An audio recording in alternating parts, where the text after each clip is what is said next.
Hi everyone, welcome to week 4. I can't believe we only have 4, 5, 6, and 7 left. We're really going into our home stretch here. So for week 4, we're going to continue with our hot topics. I loved watching and reviewing the first ones that were presented in week 3. Thank you for all the wonderful discourse that we were able to look at for all of that. It was very rich. You guys are doing a really nice job looking at other people's work and being able to ask some very thoughtful questions. So I do appreciate that. This week, we're going to learn a little bit more about assessment. So you're going to be reading about how assessment is done in Reggio. We're going to look at Montessori assessment tools, and I know that there are a lot of people in this class that are probably quite familiar with them.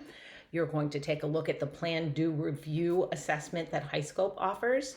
We're going to look at an NAEYC planning guide about intentional teaching and standards and play, and then also a Waldorf perspective on assessment.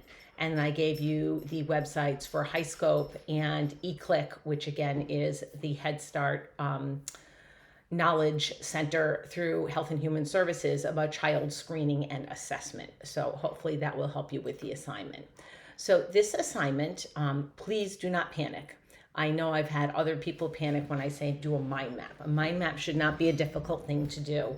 It is really being able to take your ideas and do a web and show how things connect or don't connect. So I'd like you to design either an infographic or a mind map. So I gave you 2 choices because I know some people, again, panic with doing a mind map about the different early childhood assessment practices, their purposes, and how they interconnect. Where do you see connections between different kinds of assessments? You can use mind map software, you can use Canva, you can do it on a piece of paper and take a photograph or scan it into your computer and to submit it. So whatever you are comfortable with. Again, I am perfectly fine with you sitting with a blank sheet of paper and just doing it just sort of old-fashioned and taking a picture.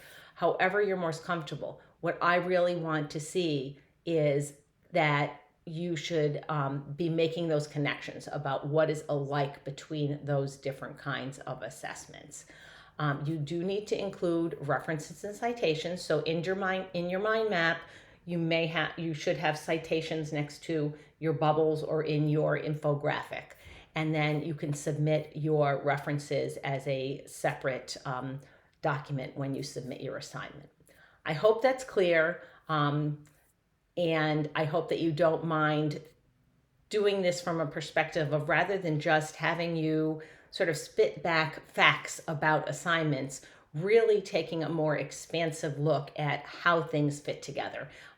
That's what I wanted you to do because you're in a master's degree level program. And I think more than just knowing about things, it's understanding the connections between them. So I hope that makes sense to all of you.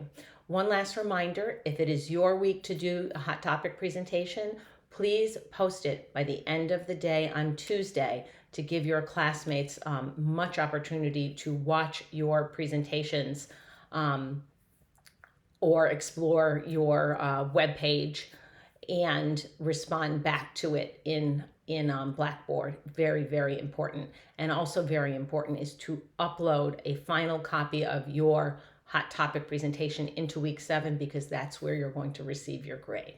If you have any questions, you all know how to reach me through the message board, and I look forward to this week. I'm very excited to see more presentations, and I'm very excited to see your thoughts about assessment. Take care.